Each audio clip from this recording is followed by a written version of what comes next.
job site. There were issues, there was emotional stress. Well, describe this man. 6'7", black dude, lived in Boston, elderly, he was in his 60s, white beard, bald head. Bald, yeah. All right, yeah. It would be 100-degree day, and like mind you, this was a skyrise which was all glass, and in construction. So the sun would just shine in and it wouldn't get out. Yeah. It would be 115 degrees in there in the summer. And this man always wore long sleeve shirts. Yeah. Like, it was the most bizarre thing. Everyone would be in like white beaters and t-shirts. And this guy was like, no, because think about it. In the Sahara Desert, you wouldn't see a man walking around in a t-shirt. They had robes on. You're gonna burn yourself. And boy, you're white. You're gonna get skin cancer. I don't care, man. Like, I'm wringing out my shirt. We're going through like several t-shirts a day just to get by and not be gross. But this man, he really was on some next level intelligence. Like, Yeah. there would be issues. The job was under a timeline. Highly stressful. It was one of the most fucked up jobs because they were trying to take this old building. Where? It was the financial district of Boston. Oh, shit. So, like, downtown. Yeah. All right. Well, right by downtown crossing. You know where the Walgreens is? Yeah. Oh, yeah. Yeah. Yeah, right around that area. The historical reservation, whatever conservation laws hold it, that they couldn't just knock down this building. They had to keep the exterior appearance the same. Sure. So the idea was glass building on top of the old building, to keep the original building, but to also add on top of it and renovate the interior. Oh, so this is like a next level. Like, this is outside the realms of construction and into like architectural design. This was engineered. This was this was not out the box new construction ground up. This was very specialized. Like, Yeah. they had to they had to drill, let's say like 4x4 holes, not even drill, just demo holes right through 8 stories so that they could grab a crane and take structural beams and basically like drop it into the building as stilts for the next one. Yeah. And if you drop one of those, that's like, you know, multiple tens of thousands of dollars. I mean, I used to see these random like trade accounts on my Instagram Explore feed that's just like, I think one of them was just like calling your boss or something. Like, it was like crane operators like not putting like the stabilizers out, and then like a 50-foot crane like smashing through a bridge. It's like, wow, that guy's never working in this trade again. No, this stuff's crazy when you're not careful. I mean, like,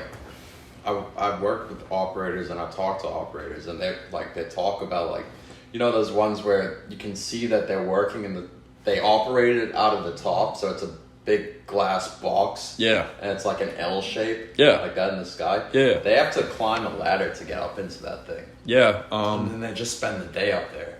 Yeah, it's really intense, especially when you're in a metropolitan area the size of Boston. One of my friends, Aaron, was telling me about this other kid we went to high school with that he had been working in the Big Dig tunnels, and it sounded I mean, you need to get like the concept of what they're under probably like 15 to 20 feet of water.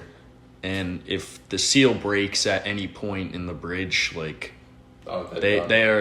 it's not even like there's going to be a rescue. It's going to be recovery. There are going to be divers going in and just getting men's bodies. Yeah. And, you know, that kind of just goes to show you like the extent that humans can work with our natural world to exist. Like, if you think of Boston as like an ant colony, we chose the shittiest place to fucking set up that ant colony, dude. Right? Like, so it used to be marshes before we paved giant, the city equivalent of a parking lot over a giant marshy area, because Boston used to be like Marshland? yeah, marshes. Really? Yeah, that's why there's still marshes, in the neighboring communities. That's how it all used to be.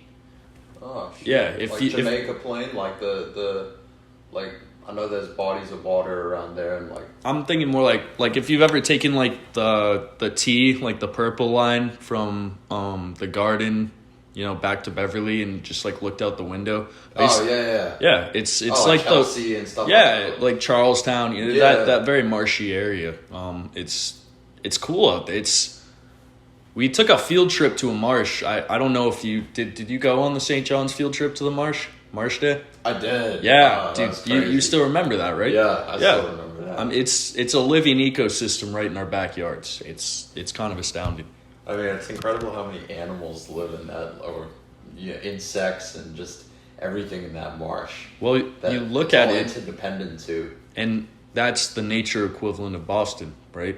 So you pick up like a handful of the soil or the clay that makes up the marsh delta, and you have tens of thousands of organisms living inside this clump of sands that you picked up.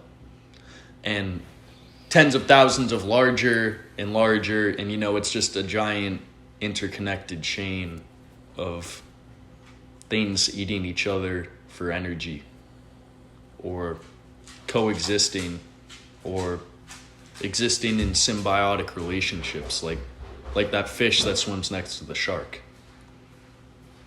No, but you're right. It's like a natural analogy for the city. Like the amount of engineering that has to go into just figuring out stuff like irrigation.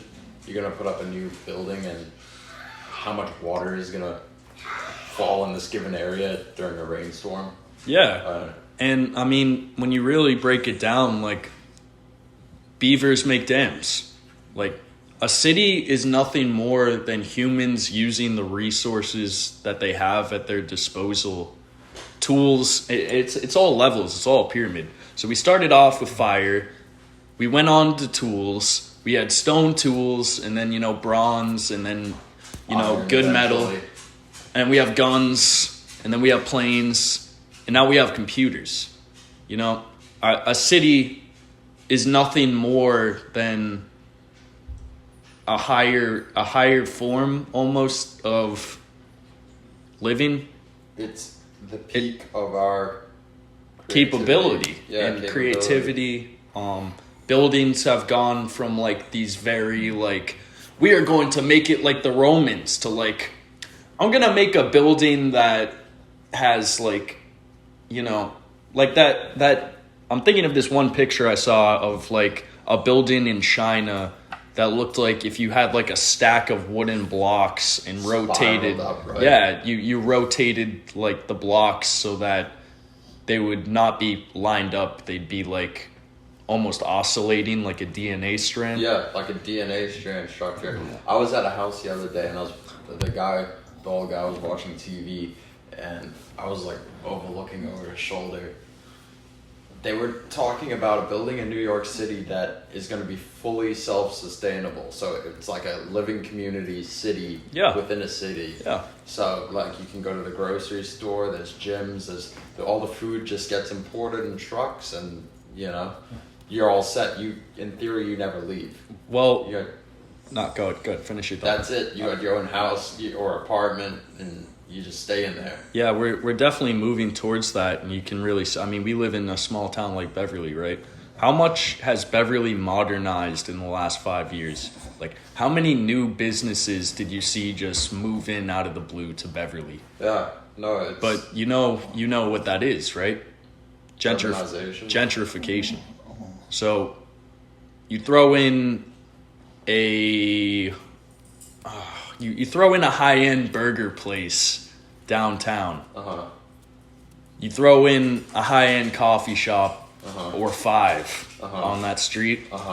All of a sudden, the area that was $1,000 a month rent is now an up-and-coming neighborhood. Exactly. $3,000 rent.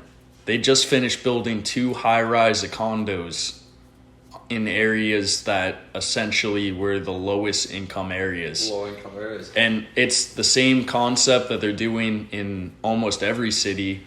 And where it's leading is the world is going to be the cultural equivalent of an ethno-state, where we are all going to be on the same wavelength because of how interconnected we've become. You know, we're going to get over all of our differences, but we're going to start doing it first on Earth, where there's going to be like high-end mega cities, and then there's going to be like the poor cities where there's no regulation. People can just do whatever the fuck they want, and it will be terrible. And then the rich people will live in like a nice fort with like armed guards with miniguns on every corner. Like, well, it's all driven by economics, because it's profitable to go in there as a developer and put up a coffee shop and then start putting in apartment units or doing some work on those. oh, it's something very evil disguised as something well-intentioned, because the people like you and me are just look at it as like our town is becoming nicer. But what it's really doing is uprooting the poor families that have been working in this area forever, and then taking their own home away from them by uppricing it. Yeah. But And they did that in the Bronx. They Yeah. did that in Harlem. yeah.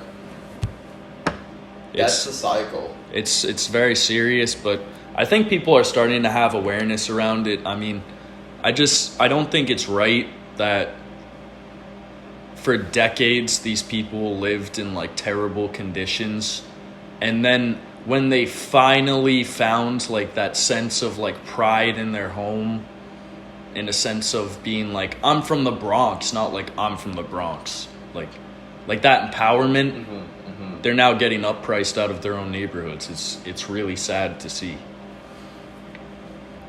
But, you know, this is just the trend that we're on right now.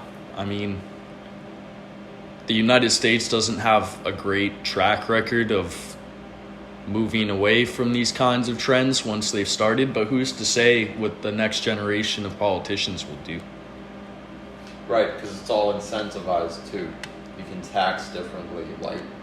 I mean, if we do follow through with it, like, this is going to sound very backwards to a lot of listeners, but I don't think I would be against the idea of, like,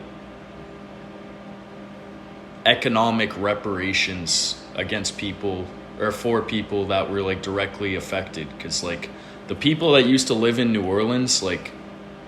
Well, I think the idea of price lock for as long as you're staying within your residence, you keep paying as you were. Yeah, sure. But then something like Hurricane Katrina happens in New Orleans, the entire neighborhood gets knocked down, and then they build a better one. All of the old residents that used to live in New Orleans were forced to move to like Kansas and Texas.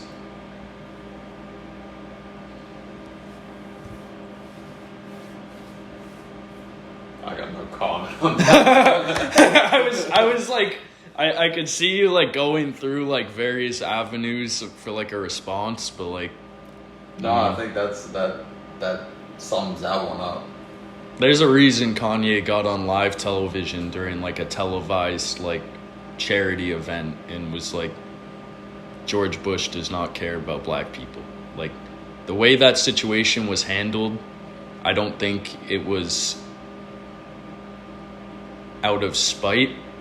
I don't think he was trying to fuck over the people of New Orleans. I think he was trying to step up to the plate as the president and show everyone, like, I'm going to rally the country right now.